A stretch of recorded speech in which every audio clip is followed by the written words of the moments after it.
तो हेलो बच्चों, कक्षा 4 का पहला पाठ है सुखधाम। ये पाठ हमने पढ़ लिया था उस दिन, कविता है, गीत है, बहुत अच्छे तरीके से पढ़ा था। इसके सवाल जवाब वो शब्दार्थ अपने को पढ़ने थे।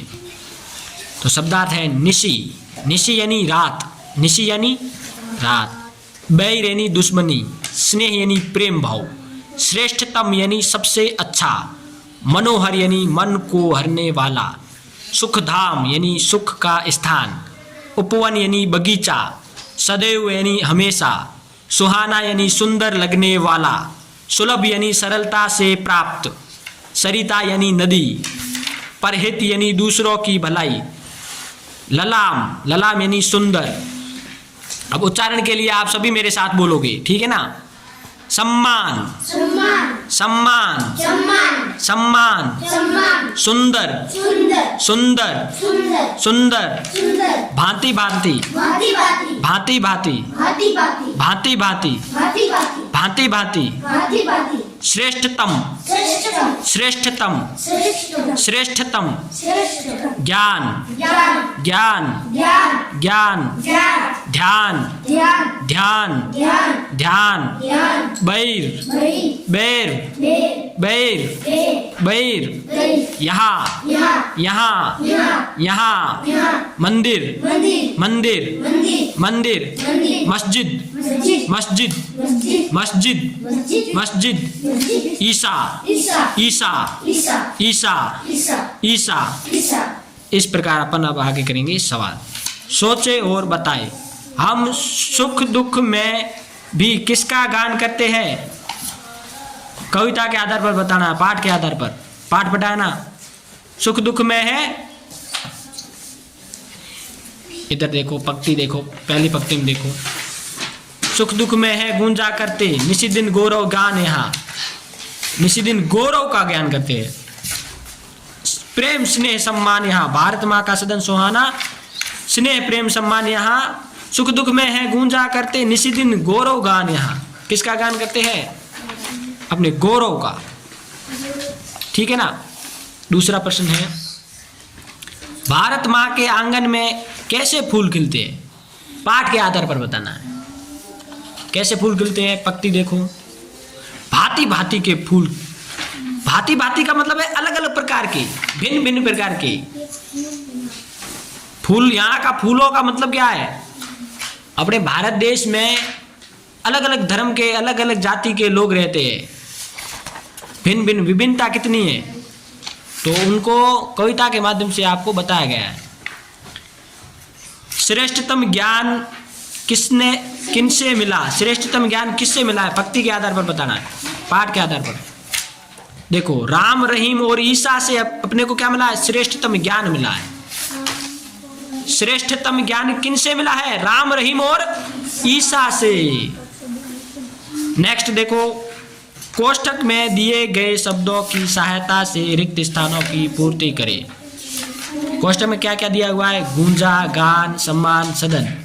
भारत माँ का सदन सुहाना, तो लिखो सदन, सदन, सदन सुहाना लिखा हुआ है। स्नेह प्रेम सम्मान यहाँ, तो सम्मान लिखना है, सम्मान यहाँ। दुख सुख में है गूंजा करते, तो गूंजा लिखना है, गूंजा करते। निसी दिन गौरव गान यहाँ, निसी दिन गौरव गान यहाँ। इस प्रकार दूसरा प्रश्न है, सुलभ एक सा ध्यान यहाँ का क्या आशय है? पंक्ति देखो, सुलभ एक सा ध्यान यहाँ, मंदिर, मस्जिद, गिरजाघर में। जैसे सुलभ एक सा ध्यान यहाँ का मतलब क्या है? आपको पता है आशय क्या है? यहाँ मंदिर, अपने भारत देश में मंदिर, मस्जिद, गिरजाघर सभी है, मतलब सभी धर्मों को समान दर्जा दिया हुआ है, किसी में भी भेदभाव नहीं है। सभी धर्मों के यहाँ मंदिर, मस्जिद, सभी धर्मों के लिए गिरजाघर वगैरह सब है, ठीक है ना? हिंदू, मुस्लिम, सिख, ईसाई सबके लिए। तो किसी धर्म या जाति के साथ अपन भेदभाव नहीं करते, सबको समान अधिकार देते हैं। तो यहाँ सुलभ एक सा ध्यान, तो यहाँ सबको ध्यान लगा, ध्यान मतलब अपनी भक्ति करने का सबको समान अधिकार है, स्वतंत्रता है, ठीक है ना? आजादी है सबको। तो इस दूसरे प्रश्न का ये अर्थ है। तीसरा प्रश्न है, सुख का धाम किसे कहा गया है? सुख का धाम किसे कहा गया है? पंक्ति देखो, भारत माँ का सदन सुहाना। ये देखो पाठ का नाम है सुख धाम।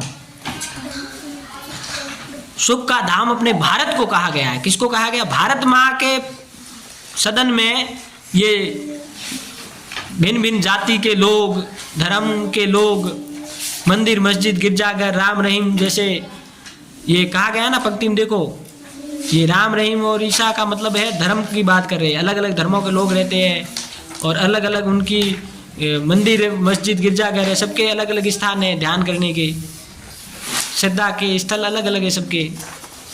तो इस प्रकार अपने भारत माँ को कहा है सुख का धाम। सुख का धाम किसे कहा है? भारत को कहा है। भारत जैसा सुख किसी और देश में नहीं है। भारत में इतने सारे जाति के लोग, इतने सारे भिन्न भिन्न प्रकार के धर्मों के लोग एक साथ रहते हैं मिलजुल कर। चौथा प्रश्न है, भारत माँ के आंगन को सुंदर उपवन क्यों कहा गया है? सुंदर उपवन क्यों कहा गया है? जिस प्रकार उपवन यानी कि बगीचा, जिस प्रकार बगीचे में अलग अलग प्रकार के फूल खिलते हैं, चमेली के, गुलाब के, गेंदा के, उसी प्रकार अपने भारत देश में भी अलग अलग जाति धर्म के लोग रहते हैं। मतलब उनकी तुलना फूलों से की गई है। वो फूल बगीचे में कोई झगड़ा करते हैं नहीं करते ना, शांति से कितने सुंदर मनमोहक लगते हैं। उसी प्रकार अपने देश में जाति धर्म के अलग अलग लोग हैं, अलग अलग जाति धर्म के लोग हैं, फिर भी वो कितने मिलजुल कर रहते हैं, शांति से रहते हैं। रहते कि नहीं रहते? ऐसे अलग अलग धर्म के लोग एक साथ एक देश में कहीं देखने को आपको नहीं मिलेंगे। तो इस चौथे का उत्तर यही है, इसलिए सुंदर उपवन कहा गया है। ठीक है ना। पांचवा देखो, हमारे देश को धरती का स्वर्ग क्यों कहा जाता है? अपने देश को धरती का स्वर्ग क्यों कहा जाता है? पता है? यही कारण है। ये देखो पंक्ति में देख के, पंक्ति पाठ के आधार पर बताओ। स्वर्ग सदा मित्र हाथ बढ़ाए नहीं बैर, यहाँ सब जाति धर्म के लोग रहते हैं और यहाँ किसी प्रकार की कोई झगड़ा वगैरह नहीं होता है।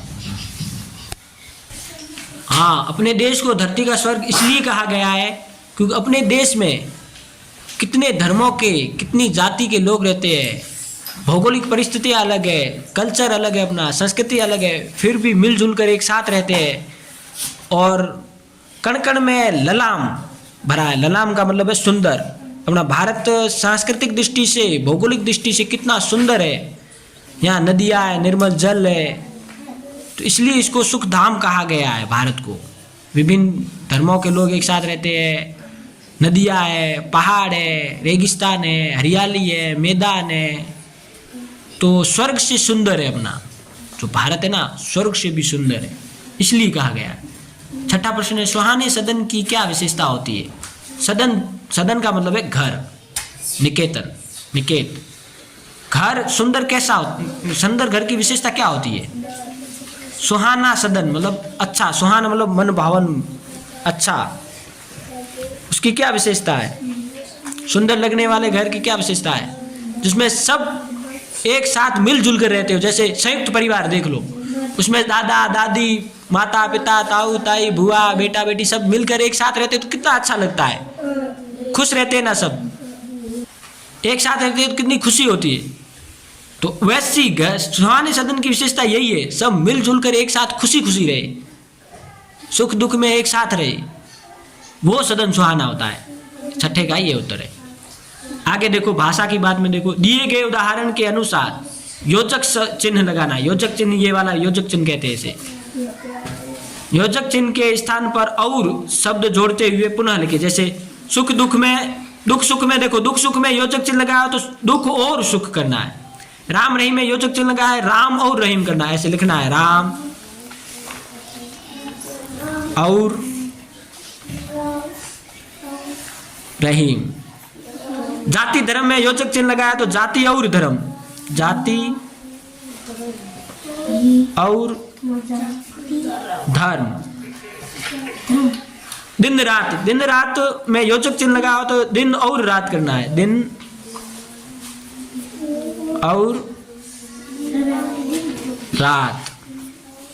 स्नेह प्रेम, स्नेह प्रेम में योजक चिन्ह लगा, स्नेह और प्रेम करना है, स्नेह और प्रेम। माता पिता, माता पिता में योजक चिन्ह लगाया तो यहाँ पे और लगाना है, माता और पिता, इस प्रकार अपने को करना है। अगला देखो, पाठ में सुंदर उपवन शब्द आया है, यहाँ उपवन की विशेषता बताई गई है। आप भी सुंदर विशेषण लगाकर नए शब्द बनाइए और सुंदर माला, जैसे इस प्रकार सुंदर माला, सुंदर घर, सुंदर बगीचा, सुंदर गाय, सुंदर बकरी, किसी के भी आगे सुंदर लगा के उसकी विशेषता बतानी है। सुंदर पेंसिल, सुंदर पेन, सुंदर बैग, सुंदर किताब, सुंदर चित्र, सुंदर फूल, ऐसे करके आपको नए शब्द बनाने हैं। नेक्स्ट है, देश प्रेम से संबंधित अन्य कविता याद करें और कक्षा में सुनाएं। देश प्रेम की कविता और भी याद करनी है, जैसे तीसरी कक्षा में देश की माटी वाला है वो है, और 5वीं कक्षा में हुलस रहा माटी का कणकण है। ये देशभक्ति कविता है, आपको याद करके सुनानी है। दूसरों की भलाई के लिए आप क्या क्या काम करना पसंद करते हैं, ये आपको अपनी मर्जी से बताना है। दूसरों की भलाई के लिए आप क्या क्या काम करते हैं। ठीक है बच्चों, तो ये सवाल जवाब आपको कॉपी में कर लेने हैं। कल मिलते हैं दूसरे पाठ के साथ।